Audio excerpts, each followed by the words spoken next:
সরকারকে আমিও চ্যালেঞ্জ দিলাম যে রামিসার বাবা যে কথাটি বলেছে যে কোনোদিন আপনারা বিচার করতে পারবেন না, স্টাম্প নিয়ে আসেন লেখা দেই। কই সরকারের কারো কি এত ক্ষমতা নাই এই চ্যালেঞ্জটা গ্রহণ করবে?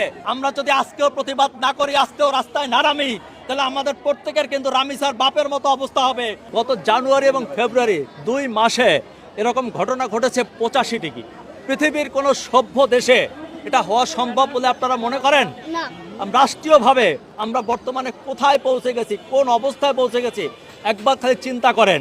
গতকালকে রামিসার বাবা সরকারকে, রাষ্ট্রকে একটা চ্যালেঞ্জ দিয়েছে যে আপনারা বিচার করতে পারবেন না, স্টাম্প নিয়ে আসেন আমি লেখা দেই। ওরে এ তো ফ্যান্টাস্টিক ধর্মঘট। বেস্ট ইনগ্রেডিয়েন্ট ও ইউরোপীয় মেশিনে তৈরি মজাদার কেক ফ্যান্টাস্টিক, যে ফানে সবাইকে টানে। এই ঘটনার বিচার হবে না, 2-4 দিন কথা হবে, 15 দিন পর নতুন ইস্যু আসবে, আপনারা ভুলে যাবেন। এটা অত্যন্ত বাস্তব, তার সাথে আমি একমত। কেন কেন বলবে না, কেন বলবে না? আপনাদেরকে আমি বলি যে দেখেন, গতকালকে একটা ঠিক এমনই ঘটনার একটা শিশু বাচ্চাকে নির্যাতন করে মেরে ফেলা হয়েছে 10 বছরের চট্টগ্রামে। সে বাচ্চাটার নাম কি? টিটন। টিটন নামে একটি বাচ্চাকে আজকে থেকে 10 বছর আগে হত্যা করা হয়েছিল। গতকালকে 20 মে সেই হত্যা মামলার রায় হয়েছে, মাত্র 10 বছরের কারাদণ্ড হয়েছে। আমাদের দেশের আইনজীবীরা একটি 302 ধারার মামলাকে পরিবর্তন করে 304 ধারা করেছে।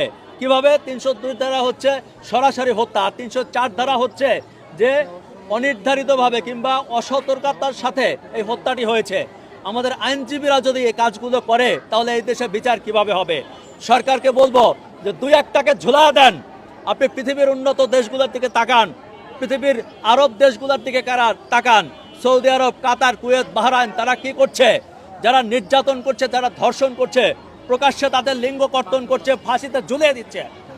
বাংলাদেশে আমি চ্যালেঞ্জ করে গেলাম, একটা মানুষকে যদি প্রকাশ্যে ঝুলিয়ে দেওয়া হয় তাহলে এই দেশ থেকে এই শিশু নির্যাতন, শিশু বলাৎকার, শিশু ধর্ষণ, শিশু হত্যা চিরতরে বন্ধ হয়ে যাবে।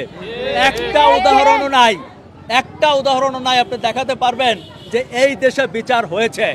আমি সরকারকে আমিও চ্যালেঞ্জ দিলাম যে রামিসার বাবা যে কথাটি বলেছে যে কোনোদিন আপনারা বিচার করতে পারবেন না, স্টাম্প নিয়ে আসেন লেখা দেই।